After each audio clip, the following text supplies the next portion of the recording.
Hello everyone, this is False Mind Reads, and today I finally bring you another book review after 8 months. And that is for The Darkness That Comes Before by R. Scott Baker. Now, I do have some notes over here, so if I look over here, I'm looking at my notes. But this book, in general, was pretty good. It was a little bit off-putting, though, because a blonde-haired, blue-eyed Ubermensch came down from the mountains to save the world. I guess it's the kingdoms of humanity from a coming apocalypse, and that just so happens to be the titular Prince of Nothing. The Prince of Nothing that the series is named after is this blonde-haired, blue-eyed guy, and I don't know what's there. There has to be something there, but it just kind of struck me as a bit odd. And I mean, it's not a criticism, it's just an observation. Yeah, I don't know. That was weird. But in general, the book it's a dark fantasy book by Canadian author R. Scott Baker. I'm Canadian, and I think it was probably it's a good book. Listen, my I have specific criticisms, right? But in general, it's a good book if you like dark fantasy books.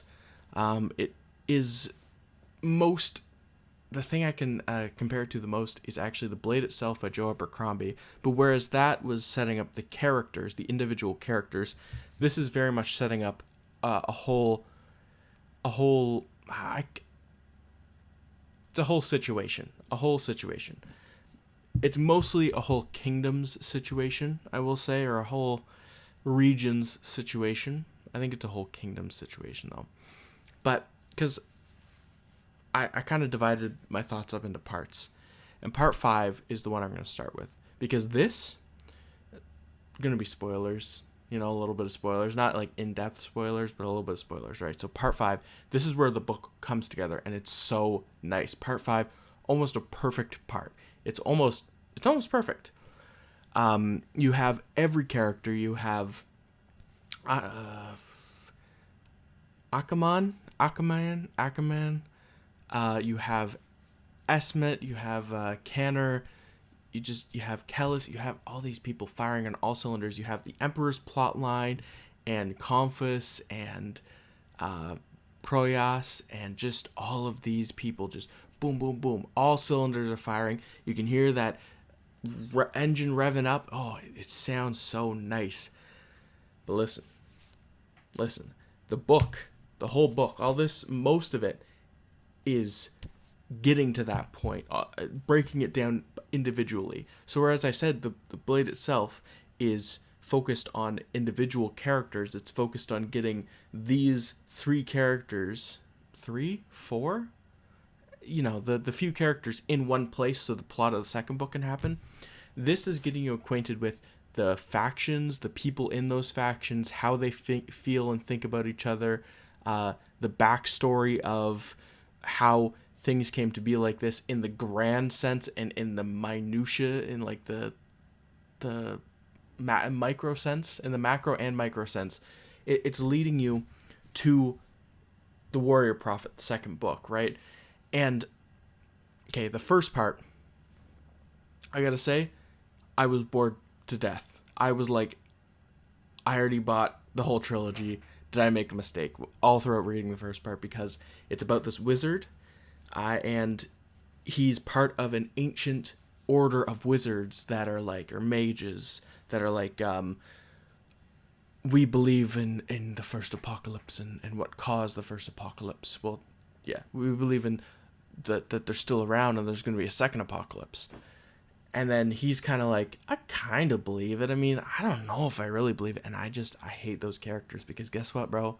We are in the second Apocalypse series. We, as readers, know that this guy is wrong and that his team is right. So for him to be questioning it, it just immediately makes me go, oh man, are like, really? Like, you're wrong. You guys are right. You're wrong to be questioning. And then he's just, listen, you don't know what's going on. You don't know who the Scarlet Spires are, what's going on, what's the stakes for this spying mission. You don't know anything. And so all throughout this, I'm like, dude, this is so boring. This is one guy's thoughts, and I don't even care about this guy. And then eventually you get to Suma, and you get to him with the prostitute Esmenet. I have the name here, Esmenet, and she is fantastic. Like as a foil, as a dynamic, like as a partner to, what's his name, Achaman, Achaman, I don't know, Achaman, just an awesome foil. And she's like, oh yeah, dude, we should definitely she just, it works. The final chapter is when she gets introduced to F Part 1, and that's really when the book started getting like, okay, oh my god, he's not a bad writer. Oh, he's not a bad writer, okay. And then Part 2 is like probably my second favorite part right after Part 5, because I love good palace intrigue. And you have Skeksos, you have the Emperor, you have Comphis, you just have all these characters. And you're introduced to Kanur at this point, like who will be more relevant in Part 4. But it's just so good. Is it?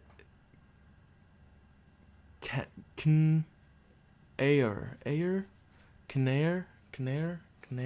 I don't know. Anyways, but you're introduced to all these cool. I love. So what I wrote down is fun political intrigue where everyone sucks, so you don't have to feel bad when something bad happens to them. And I really like Comphis as this kind of like Augustus Caesar. The whole empire has this Byzantine vibe to it. So maybe it's not Augustus, but Byzantium, or the Byzantine Empire, is just a nickname for the Western or the Eastern Roman Empire. So they are still Roman. So like it has these really awesome Augustine qualities where it's not exactly right, but he kind of fills the role of like the nephew who should be greater than his uncle in every way, right? Just like Augustus was basically to Caesar. And it's just so nice. It's like Game of Thrones if it was just the Lannisters and all the characters that sucked vying for power. It's like, it's so good, and the characters bounce off each other. Ooh, I love this part. Part 3, unfortunately, suffers from a lot of the same problems as Part 1, where when Achaman is alone, it's like, I don't care about him. He's having a little bit of a mental breakdown here, and it's like, listen, man, he's got to be in a room with some other people to get his character going, because he is kind of boring alone. But Esmet is back, and she's pretty cool.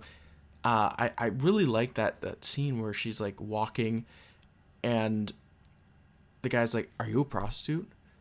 We stone prostitutes to death." Like, because in the Bible that happens, and I never really thought about it. I was like stoning. Like, I never thought of that as something that could actually happen, even though it obviously is. But the fact that, and then this Shriel Knight gets there and saves her, and immediately you're like, this is a dark fantasy book. That ain't happening. That's bad news. And it is. And then there's the whole like sex demon thing.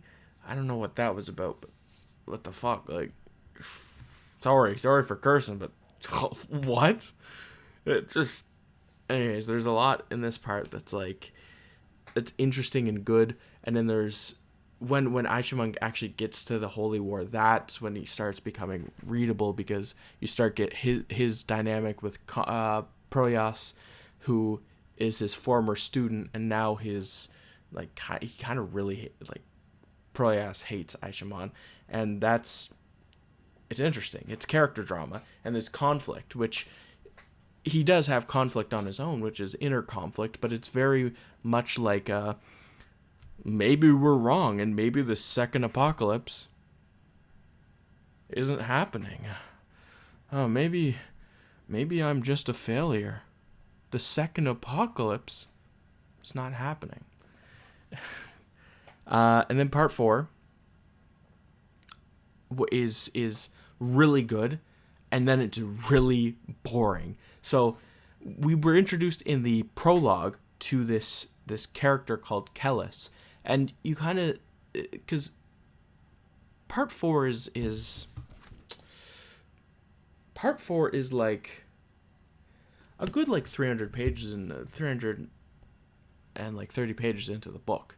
You've gone far away from where Kellis was first introduced, and you kind of forget you have to get reacquainted with him, and you get reacquainted with him real fast because you're in Knorr's perspective, and he's like another character that's kind of whatever when he's on his own, but when he gets in the scene with people, but except this character is not put in any scenes where he's just on his own for long. Like, he's always like, I'm the people are just outside my tent and I'm getting ready. And Kellis is the Prince of Nothing. They go, oh, so you're the Prince of Nothing, huh? Like a real title, like a real Marvel title drop. And he's probably going to be the main character, because I do know one spoiler about the sequel series. I know who the titular Aspect Emperor is, and it seems that Kellis is going to be more important than I can even imagine, because he's probably going to be the main character of the whole like saga, the whole Second Apocalypse saga. And his like mental battle, because every scene that these two share together is a battle, and then what happens is you're seeing it from his side, and then they introduce a third side, which is not actually, it's just an observer up on the hill watching the battle go down over here, and she's just watching it going, wow, they really are killing each other. And it's like, oh, you had me glued to the page, and then you said, okay, you're a little too invested in this, go sit up on the timeout chair. And I'm like, why? I want to be invested in it, please. It just, what's her name? I can't even remember her name, man. It's I can't remember her name.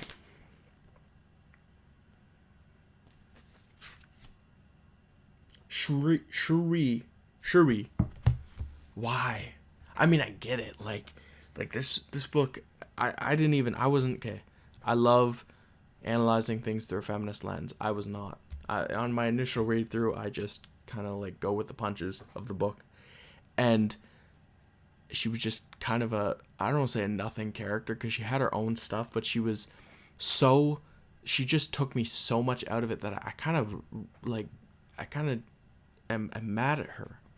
I'm mad at R. Scott Baker for making me mad at her, because like, I'm like, get out of the scene, girl. Like, and I understand that maybe he wants to show what the process is like for a possession to occur with Kellis, which is, it's an interesting process, but man, there's going to be other times when it happens, I think, because it's just not good. Simply put, it just rips. It takes the best dynamic in the whole freaking book, and it just puts you on in the timeout chair. Like, pissed me off so much. Pissed me off. But and then we come back around to part 5, and you got the battle. Like, you got Knorr and Kellis having to like kind of work together, and then you have Achimon meeting Kellis, and you have Esmet finally escaping, and Esmet kind of suffers in part 5 because she's just staying with this guy. She's not doing anything except being like, oh, I wonder if I should be staying with this guy. Every time you see her, she's just like, oh, maybe I'll go look. And then he comes around, and he's like, don't look away from me. And then the thing at the end happens. I'm sure that'll be picked up in part 2 or book 2 or whatever, but yeah, it was whatever. I think that the stuff with like Conphus and like Proyas and getting the Holy War provisioned was really interesting. And I think the funniest scene in the whole book of Kellis looking around the room of lords and going, He goes, no, that's not a guy. And he just stands there staring for so long that the Emperor's like, arrest this man immediately. And it turns out that he was actually a spy spotted by the guy who can read minds. Yeah. And so this book is heavily inspired by both Lord of the Rings, which I have not read, and Dune, which I have read, and I can see the Dune inspiration. The Duane, which are basically not the Reverend Mothers. Why? It's a. Oh man. Okay, wait. Not Jesuit. Bene Gesserit. Bene Gesserit. They're basically the Bene Gesserit. They train their body and breed for intellect, which I don't quite think is possible, but it's a lot more training than it is breeding. And we get to see some of the training, and Kellis, he is definitely one of those characters where he could be alone, and I could be pretty satisfied with his internal stuff if done right. But I'm really excited to read the next book in the series. I might have jumped the gun and bought the Aspect Emperor series as well. That hasn't arrived yet, but I do really think I'm going to enjoy this enough to continue. I think I gave this a 4.25, but that was when I first finished the book, and as I've kind of 4.25 out of 5, as I've kind of like had some time away from it, I don't know, my feelings are kind of like softening but also fading. I'm not as invested in it as I was like even a week ago I didn't finish it a week ago, but like even when I finished it, I've kind of been like, yeah, I mean, like, because part 5 was really redeeming for the book. I got it. I kind of said I got it. It's like when you read book 2 of A First Law, and you're like, I see why we had to stay with those characters for that long. It's really rewarding. And I knew so much about the world. Like, for all of part 1, I was like, who the hell are the Scarlet Spires? Who's this? Who's that? And then now that you know all of it, it just comes together in such a coherent way. It's so rewarding to actually know what is going on. And whether you have to go to the wiki or the back of the book, or you just, I don't know about freeballing it, but like, yeah, it's rewarding in such a way that only fantasy books can be, because I mean, history can be that way too, but I mean, that's where my love of fantasy comes from. Anyways, this video is long enough. I said my piece about it. I think that this book is pretty good. I'd recommend it to you if you like dark fantasy, First Law and I guess Game of Thrones, honestly. And if you've read Lord of the Rings and Dune, and you want a series that kind of comments on both, I'd say that this is an interesting one to check out. That was my review of The Darkness That Comes Before by R. Scott Baker. Yay! Here, let's try and see if I can get a... Thank you for watching. Have a good one.